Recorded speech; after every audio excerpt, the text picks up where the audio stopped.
In the thin air of the Bolivian highlands, a collection of stones divides the world. Puma Punku stands as a silent battleground of belief. For some, it is a magnificent testament to a forgotten pre-Incan culture. For others, it is irrefutable proof, carved in andesite and diorite, of an extraterrestrial presence in our distant past. The question echoes across the desolate plateau. Why does this one complex provoke such radical speculation? What is it about these ruins that feels so profoundly alien? To witness this archaeological enigma with one's own eyes requires a formidable endurance. At an altitude of 3,850 meters above sea level, the very air is an adversary. Here, on the Altiplano Plateau near the shores of Lake Titicaca, lies the greater Tiwanaku complex, of which Puma Punku is a part. Official descriptions label it an artificially created platform mound, a description that utterly fails to capture the genius of its terraced layout, its massive, intricate water channels, and the haunting grandeur of its monumental, shattered structures. It is not merely the dizzying elevation, among the highest urban centers of the ancient world, that sets Puma Punku apart. Its architecture has no known precedent in the entire Andean sphere. The stone blocks, some weighing over 100 tons, are finished with a baffling, almost surgical precision. They are riddled with perfectly straight lines, impossibly smooth faces, and complex interior angles that appear to have been machined. Even today, stonemasons struggle to explain how such work could be achieved without modern technology, leaving us to wonder, who were the architects of this impossible place? Specialized texts suggest a succession of cultures utilized Tiwanaku as a religious and political heartland from roughly 1500 BCE to 1200 CE. From this, experts infer the existence of a Tiwanaku state that endured for nearly 2 millennia. From its cradle southeast of Lake Titicaca, this civilization grew to command an empire of over 500,000 square kilometers, home to a population numbering perhaps 500,000 souls. Their engineering prowess was not confined to stone. This ancient people developed sophisticated irrigation systems covering more than 80 square kilometers, ensuring stable harvests of potatoes, maize, and quinoa in a harsh, unforgiving climate. And yet, for all their mastery, around the year 1000 CE, the Tiwanaku culture vanished. Their cities were abandoned, their knowledge seemingly lost to the winds of the Altiplano. Perhaps the true enigma of Puma Punku is not who built it, but what its existence reveals about us. It forces us to choose between otherworldly intervention and the humbling admission that our ancestors possessed a technological sophistication we have tragically underestimated. The stones do not offer easy answers. They stand in silent judgment of our own assumptions, a permanent monument to a genius we have yet to fully comprehend. In the thin air of the Andean Altiplano, a civilization vanishes. For centuries, the Tiwanaku culture thrived, raising a city of stone to the sky. Then, a sudden catastrophic silence falls across the high plateau. The people, their city, their entire world recede into the mists of time, leaving behind a question that echoes to this day. What brought about such a swift and total demise? One prevailing theory whispers of a great drought, a merciless, epoch-defining shift in climate that withered the high-altitude crops. In this narrative, A society built on agricultural surplus, starved, its complex social structures fracturing under the strain until its people scattered, abandoning their monumental home to the wind and the ages. It is a plausible explanation, yet it feels too simple, too small to account for the scale of the enigma left behind at Tiwanaku and its even more bewildering sister site, Puma Punku. Centuries later, another world arrived. Spanish conquistadors, men of the 16th century, stood before these ruins, baffled. Their own world had built cathedrals and fortresses, yet they could not comprehend what lay before them. They scribbled in their chronicles, wrestling with the same questions that confound us now. How could mere mortals, with no beasts of burden, no knowledge of the wheel, quarry, transport, and shape such colossal stones? 500 years have passed, and the mystery has only deepened. The truth is, the site we see today is a ghost of its former self, a shattered puzzle reassembled with the best of intentions, but without the original picture on the box. Puma Punku stands as one of the most thoroughly plundered and desecrated archaeological sites in all of South America. Not a single one of its monolithic blocks rests in its original position. The structures have been meticulously, if speculatively, rebuilt in modern times. But historians concede a disquieting fact. With no surviving blueprint, the reconstruction is a hypothesis cast in stone. It would be a staggering coincidence if our modern efforts perfectly mirrored the ancient design. This act of preservation may have inadvertently buried the architectural truth even deeper. Yet, even if we discard the layout as a modern guess, the individual components scream of an impossible mastery. The stones themselves defy conventional explanation. Consider the artifacts known as the H-blocks. As their name suggests, they are carved into the stark, geometric form of the letter H. But this simple description belies their profound strangeness. They possess impossibly straight edges, razor-sharp internal corners, and surfaces polished to a baffling smoothness. Some measure precisely 1 meter in height, a detail of unnerving exactitude. This level of precision forces a disquieting question upon us. Were these enigmatic relics truly fashioned with the primitive hand tools of the era, stone hammers, bronze chisels, and patient abrasion? Or are we looking at the signature of a lost, high technology? A form of cutting, perhaps, akin to the lasers of our own era. It is a notion that has fueled speculation for decades, Chivisitors. Whatever their origin, the H-blocks are not an isolated anomaly.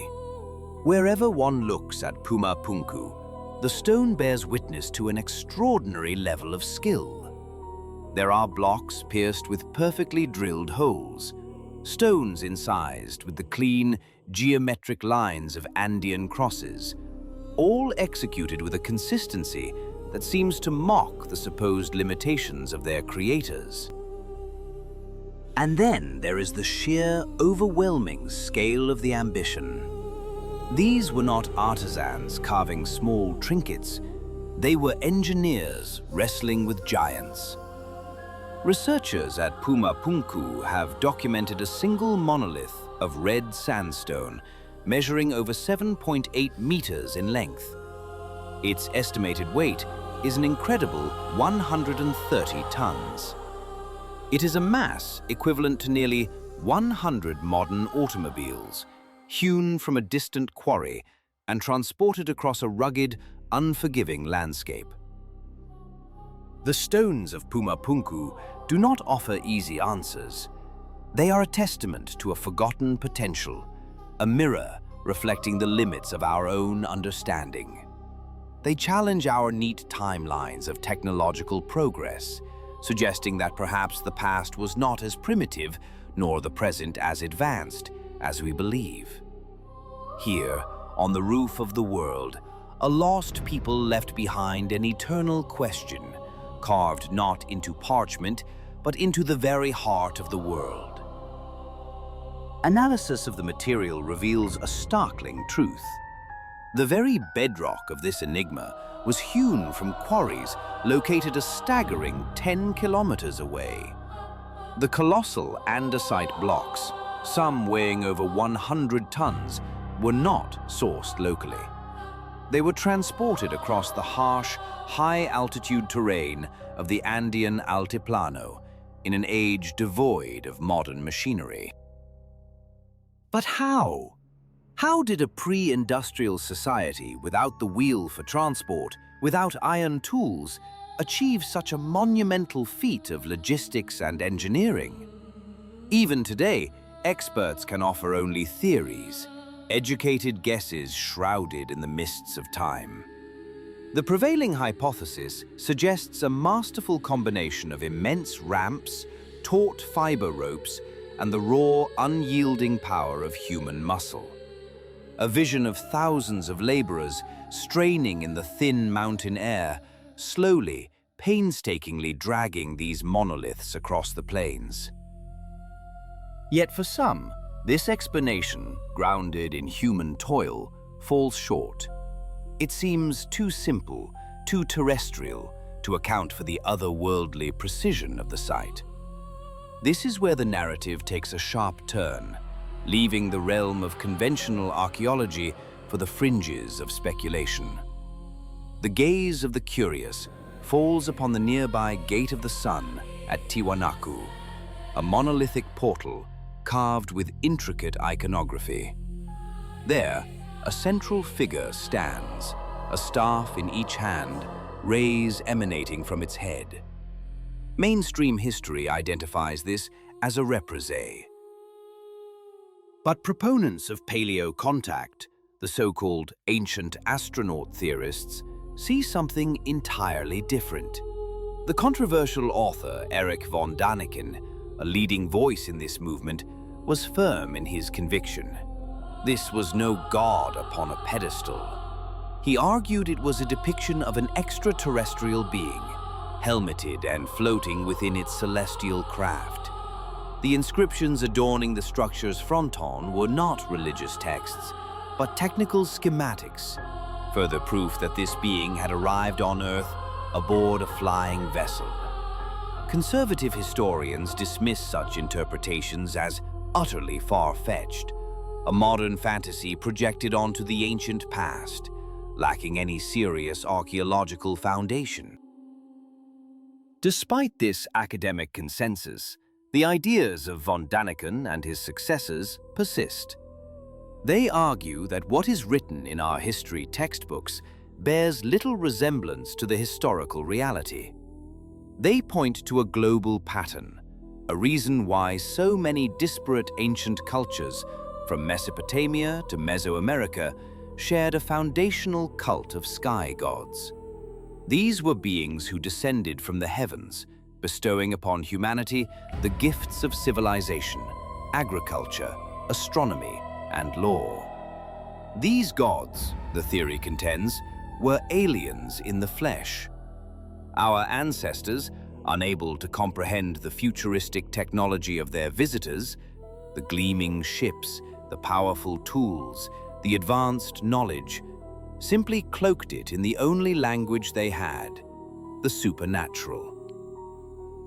For decades, the debate has raged, a stalemate between empirical evidence and captivating speculation. But now, in an age of digital resurrection, we find ourselves in the unique position to re-examine the mysteries of long-vanished days in an entirely new way. A team of scientists from the University of California, Los Angeles, embarked on an ambitious project to end the speculation surrounding Puma Punku by creating its first comprehensive three-dimensional digital model. Their goal was to test the central claim of the site's uniqueness, to see if it was truly as anomalous as its reputation suggested. Before a single digital block could be rendered, the researchers faced a colossal task of their own. They had to gather, collate, and digitize every fragment of information on Puma Punku collected over the last 150 years. They sifted through dusty archaeological notes, faded photographs, hand-drawn sketches, and scholarly descriptions of every discovered fragment. From this mountain of disparate data, the experts began to reconstruct the site, piece by digital piece. Their findings, they claim, provide clear and compelling evidence. The final, true-to-scale three-dimensional model reveals that the assertions of the ancient astronaut theorists begin to crumble under the weight of contextual data. The digital reconstruction demonstrates that Puma Punku, for all its magnificence, does not represent a radical break from the traditions of the Tiwanaku civilization that built it. The seemingly impossible H-blocks, the interlocking stones, and the precise angles were not alien anomalies, but components of a larger, modular, and profoundly human architectural system. The mystery of how they did it remains a testament to their ingenuity, but the question of who did it appears to have a terrestrial answer. The desire to find otherworldly intelligence in our past is a powerful one, perhaps born from a reluctance to believe that our own ancestors could be so brilliant. In searching the heavens for the architects of these wonders, we may have overlooked the genius that was standing on the earth all along.